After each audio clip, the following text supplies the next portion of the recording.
In recent weeks, leftists and Hollywood elites have ranted and raved about the Trump administration's enforcement of immigration law. The outcry came over the separation of children from their parents who were arrested for illegally crossing the border.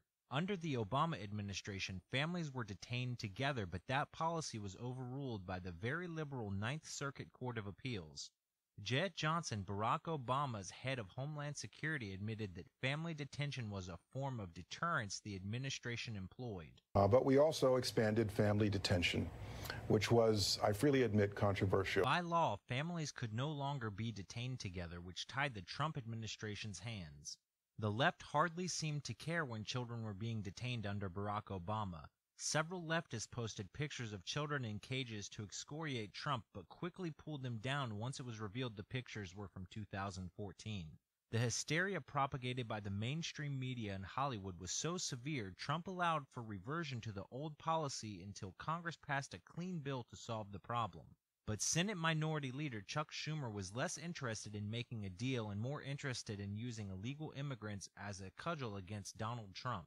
Schumer's reaction is indicative of the left's posture toward illegal aliens. They simply view them as cheap labor and political mascots. This type of attitude was on full display when actress Amber Heard suggested people drive home their maids and landscapers to help skirt ICE checkpoints. Heard deleted the tweet after many called her out for the clearly racist statement, but she wasn't the first celebrity to say such a thing. Reality TV star Kelly Osbourne got roasted for making a similar claim. If you kick every Latino out of this country, then who is going to be cleaning your toilet, Donald Trump? The Democrats of today use the same rhetoric of the Democrats of the 19th century. Without slavery, who's going to pick all this cotton? Leftists clearly don't want families separated, and they don't want family detention either. That basically leaves only one option: open borders. It used to be understood by both parties that unfettered mass illegal immigration was a negative. Bill Clinton, Dianne Feinstein, and Hillary Clinton have all issued hawkish statements on immigration, but now the Democratic Party welcomes open borders and they're no longer shy about it. Hollywood elites are more than happy to parrot the message.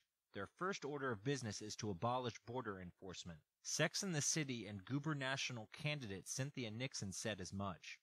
We need to call for the abolishment of ICE. I think ICE should be abolished. The abolishment of ICE, as well as other radical left policies, have become mainstream Democratic talking points. What's frustrating for mainstream Americans is that celebrities push far-left policies that they themselves will be insulated from.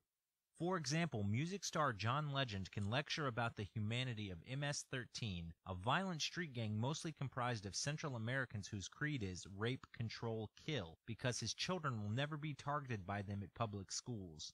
While average Americans have to deal with the burdensome flood of illegal immigration, Legend, his wife Chrissy Teigen, Alyssa Milano, and other celebrities can comfortably take a break from their virtue signaling.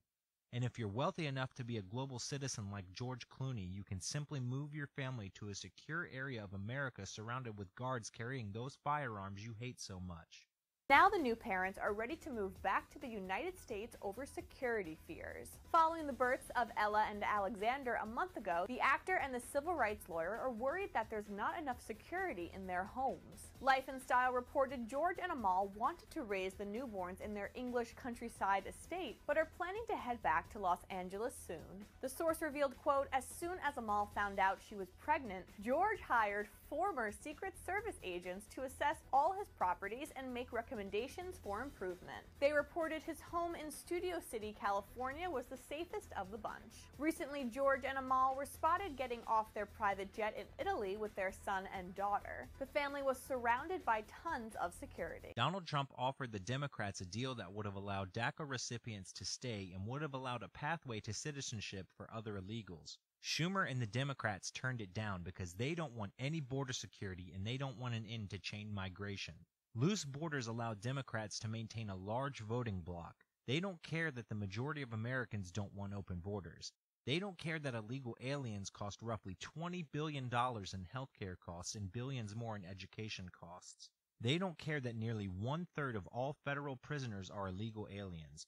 That isn't to say that the majority of immigrants are criminals, but there's no reason to tolerate any crime from someone who has no legal right to be in the country. Instead of engaging on those topics, politicians and celebrities would rather play the cliché race card. Director Rob Reiner did exactly that during an interview with MSNBC's Joy Reid. This is all a reaction.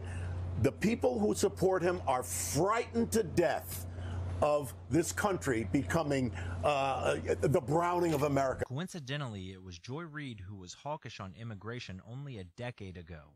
The person who wrote them looks in retrospect like a prophet calling for America First policies at least a decade before Donald Trump entered politics. In the days after Hurricane Katrina, for example, the blogger in question suggested that native-born Americans, not, quote, low-paid Mexican workers, ought to rebuild the city of New Orleans. In 2006, the blogger said this about her television viewing habits, quote, I love Lou Dobbs. His show has become required viewing around my house. The blogger largely agreed with Lou Dobbs on immigration. Quote, flying the Mexican flag on U.S. soil strikes me as incredibly presumptuous and insulting to the U.S. The blogger went on to argue that illegal immigrants to this country are not coming here because they embrace our ideals. They're coming for money, which they then send back to Mexico. And she made a pretty clear-headed, evidence-based case for that. In a 2005 post, the same blogger attacked Democrat Howard Dean for using racist, anti-white rhetoric in his speech. Quote, tagging the other side, the Republicans, as the party of whitey may sound just like the way to get these minority voters back, but it so misses the point. The blogger later scolded Howard Dean for insulting Christians and white Americans. Who wrote all that? We could give you time to guess, but you'd never guess. Believe it or not, it seems like the author of what I just read was Joy Reid, the now totally dogmatic, race-baiting MSNBC weekend host. However, not all celebrities are raging leftists. During the child migration crisis of 2014, comedian Paul Rodriguez explained why it was important to remain a nation of laws in a prescient interview with CNN's Don Lemon. Why are we so divided in this country as to what to do about this problem? I don't think we are divided. I think America has its heart in the right place. We need to be compassionate.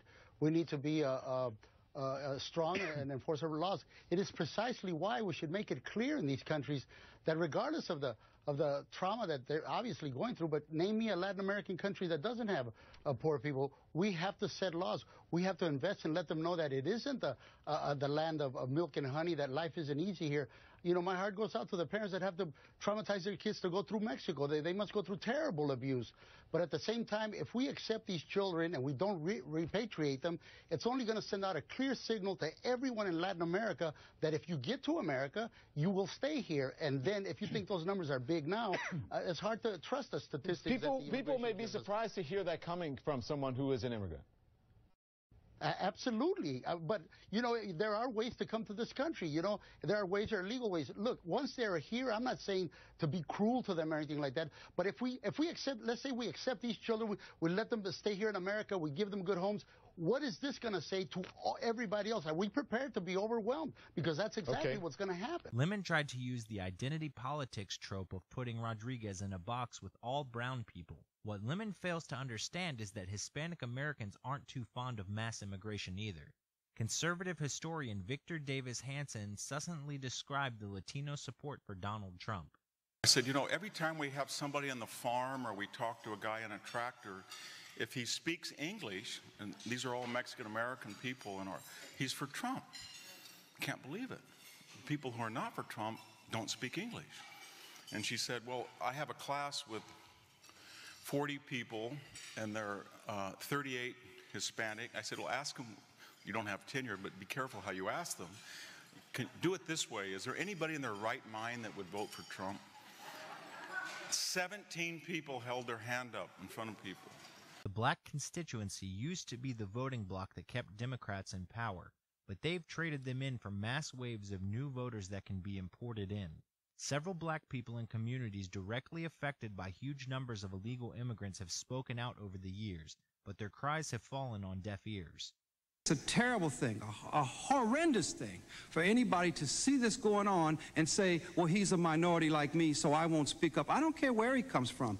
The key to this whole thing is stop the denial, stop the alliances of, in other words, he's a minority like me, so I can't speak up against him. If this was white folks committing these lynchings to us in South Central, what's going on, there would be an outrage in this country. We have had firebombs thrown through windows. We have had people's cars burned in the driveway because they happen to to move into the wrong communities. We had a lady who moved to East L.A., came to the state from the South, not knowing what East L.A. was. It was an all-Hispanic community. She wasn't there one day. We had another man who was burned out of his house in Torrance last year. We had 5 murders in Hawaiian Gardens just because the people were black. This would not be tolerated if this was white-on-black crime. But the fact that these people come here, and it's the numbers, sir. It's the numbers. They come here in the numbers, they build up the Hispanic community, and they get this sense of power against us. And there are race riots in the schools every day in Los Angeles. It never makes the media.